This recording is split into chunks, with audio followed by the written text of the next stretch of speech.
How long does it take for the express entry application to be completed? The processing time is 6 months. However, in my case, my application took just about 3 months.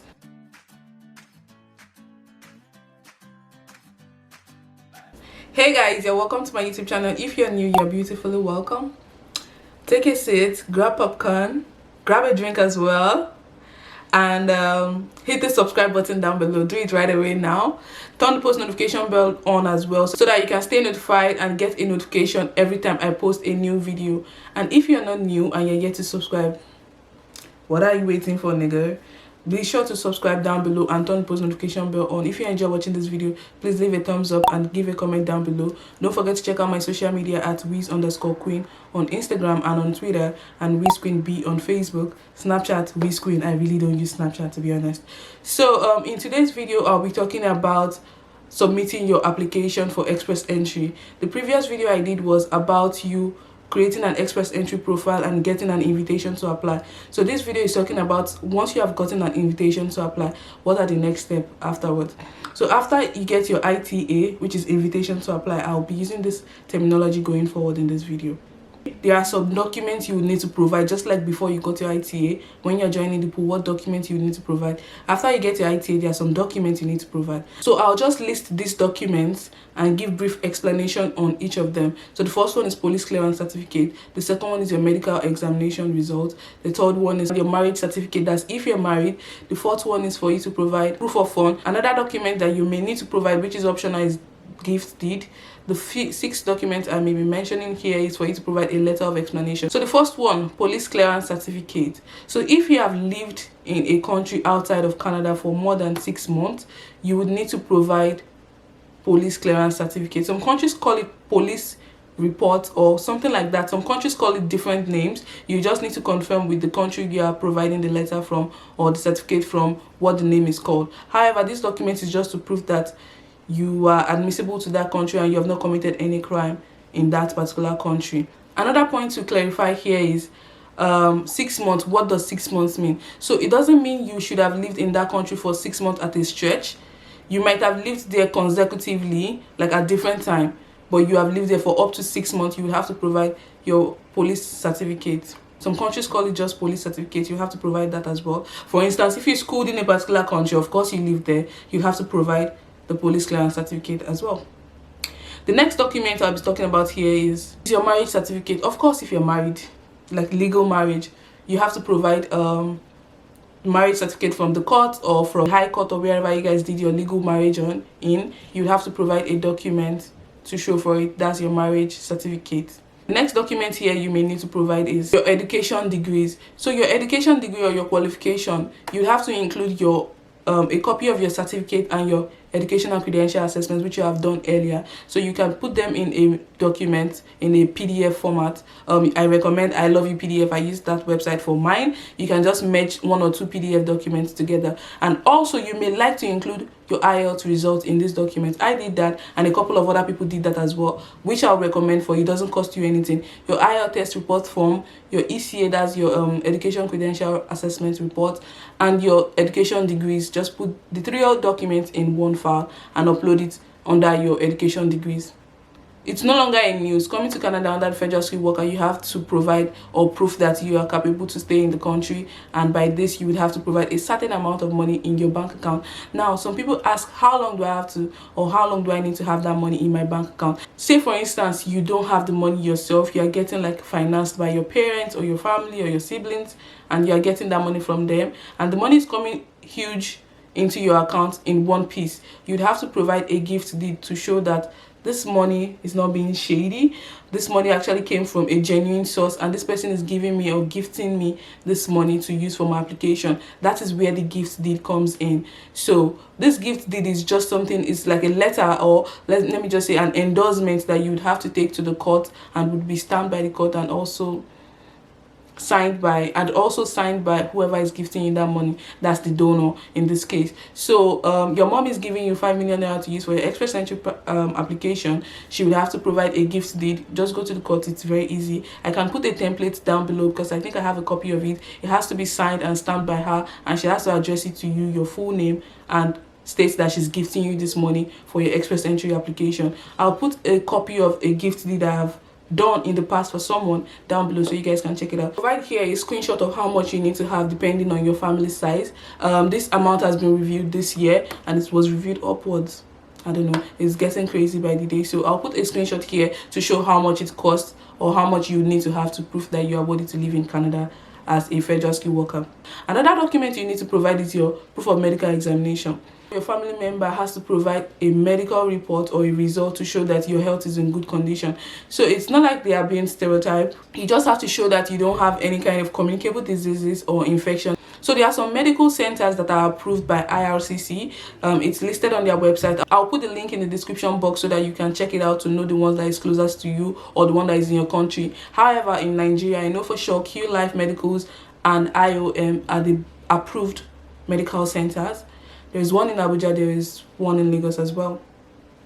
So for IOM, I used IOM personally and I paid I think 41,400 naira for the process, the medical report, and it took me about 2 weeks to get a booking. I called Q Life the week before and they told me there was no slot until April. I got my ITA in January and you're asking me to wait till April before I can do my medicals. Didn't make no sense to me. So I had to call IOM and I was able to get a slot for the coming week and I used IOM. So you have to book your medicals ahead of time, or you can call in, or you can check on their website to book an appointment. And once you book your appointment, you get your medical result. They'll provide you like a sheet, like a letter or a paper, an A4 paper with some stories in it that you would upload on your express entry application. That will be that for your medical result. Another document you may need to provide for you to prove or show that the work experience you claim to have had is actually true is the reference letter. So you have to get a reference letter from your employer or your current employer, your previous or your current employer, whichever one you are using to claim points to show that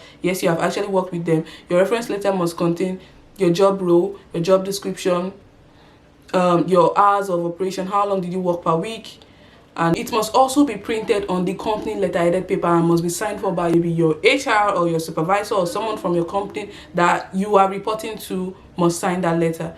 Most likely it's always going to be the HR in your company. One other document that is very optional but necessary for you to include in your application is a letter of explanation. Now you may not need to include a letter of explanation in your application. However, if you think it's necessary, then you should include it in your application. So what does a letter of explanation do?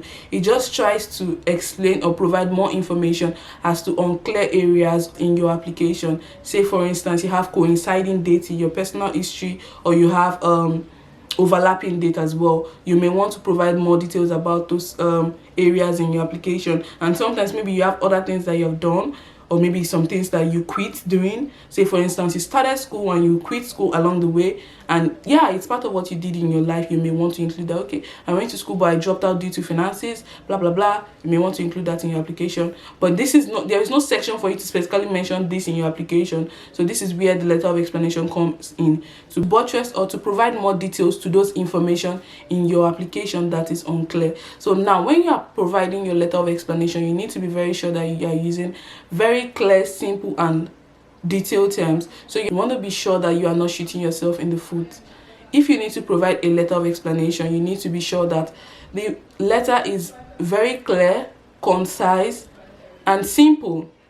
I think these three words mean the same thing, but this is just to emphasize on how important it is for you to keep your letter of explanation simple. So you are trying to provide an information to IRCC that okay, so while I was schooling, I was working as well. I had my work full-time and my schooling was part-time. It's simple and clear. Don't go ahead telling them information or details that it's not necessary to your application. Now, the only reason you should want a letter of explanation is to provide information that is unclear or you did not mention in your application. Don't go ahead telling them information that is going to contradict what you have already included in your application. Say in my own case, I had to include a letter of explanation to mention that I had a business I was running alongside my job, and it was just an online store that I was managing and I had people assisting me with, but it didn't in any way interfere with my job. I just wanted to mention that because just in case they check on my social media and they see me advertising shoes, I don't want to raise any suspicion saying that I had a job and I was selling shoes.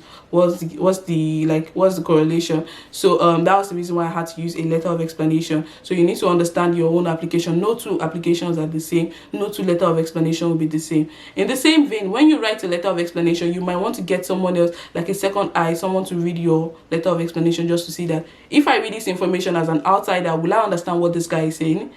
And is this person providing too much information or not providing insufficient information? And if you are like married, you have your partner, you guys might want to go through the letter together and get a third party to review the letter for you as well. Please remember, the letter of explanation is only optional, it's not mandatory. So that will be that for the documentation. If I remember any other one, I'll include it down here. So for your employment history, this is a section in your application that you have to fill your employment history. Your employment history covers your current and your past employment. You have to, the ones that you're claiming points for, you have to provide a reference letter, pay stubs, maybe salary accounts, maybe employment letter, just to prove that yes, you actually had this work experience. You don't need to provide everything. I think I only provided the reference letter and my pay stub, and I also provided my salary account. Those were the three items I provided to prove my employment history. But you don't need to provide three, at least two is fine. A reference letter and maybe pay stub is fine. Just two is fine for you. Another section in your application is your personal history. So you have to provide your education history, your employment history, your unemployment history, your travel history, everything, and include the dates in your personal history. Your personal history, you're not claiming points for them. You're just trying to provide information to CIC to understand you as a person. So now include the date you traveled out of your country of residence, include when you were schooling, from your high school to like when you went to university, if you went for masters, when you were working, when you were unemployed. Any of these details, you have to provide them in your personal history. Now take notes, be very careful with the dates so that you don't have a coinciding date, exact name. There's also another section where you have to include your visa history or your application history. So now, either or not you got that visa you applied for, if you were denied, you have to list it there. If you applied, you have to list it there. For any reason you have submitted an application for visa in the past, you have to list it under this visa history. So be sure to ensure that if you were denied, you list the reason for your denial. If your visa was approved, list it there that it was approved.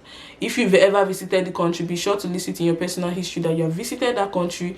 State the duration, state the date if you can, because you would have to upload all pages of your passport that has a visa or a stamp on it as well. You'll be asked to provide a passport or photo of yourself and your family members. You include that in a particular section as well. Then when you are done with all of your details, review your application. You have enough time. You have more than enough time. You have 60 days to review your application. Ensure you have provided the correct information. Ensure you have provided the right documentation. Take some time to reflect and think to be sure that have I provided everything that I need to. Don't miss out anything. Don't forget whatever country you visited and not mention it. If you stayed in a country for more than 6 months, don't hesitate to include or get the police clearance certificate from that country. Even if you are not in that country at that point in time, you try to get in touch with someone from that country or check on their website. There will be a way for you to get the police clearance certificate. Don't hesitate to include it. And once you are done with all of that, you submit your application, then you make your payment. You may want to make payment for your RPRF. When you're submitting your application, you can also choose the option of paying later. So if you are paying for your RPRF, you go ahead and make the payment, and you also pay for your biometrics as well. After about 2-3 weeks or a month, you will get your medical examination passed. Now, once you pass your medical examination, you should also get a biometric instruction letter within the next 48 hours after your medical examination is passed. The biometric instruction letter will just have you go and get your biometrics done. Biometrics is just like fingerprint and face capture, all of that information. They will take your height as well, I think, and other information about you, just your personal biometric details. You provide your biometrics as well. And that will be it for your application so far. Then the rest is for you to wait and continue to chill and pray to God for your application to go successful. Now, how long does it take for the express entry application to be completed? The processing time is 6 months. However, in my case, my application took just about 3 months. I was just lucky in my own case. It's not mandatory. Some people's own takes longer, some people's own takes shorter, but the processing time frame according to IRCC is 6 months. And that'll be it for this video, guys. In the next video, I'll be providing hints and tips on how to improve your scores in the pool, how to boost your points, what you need to do, and what you can consider doing as well. So that'll be it for this video, guys. If you enjoy watching this video, you know what to do. Give this video a thumbs up, subscribe down below if you are yet to do so, check out my social medias and turn the post notification bell on. I'll see you guys in my next videos. By the way, we are almost at 2,000 subscribers. I'm so excited. Make sure you continue to share my videos with your friends and family. I'll see you guys in my next video. Stay confident. Bye bye.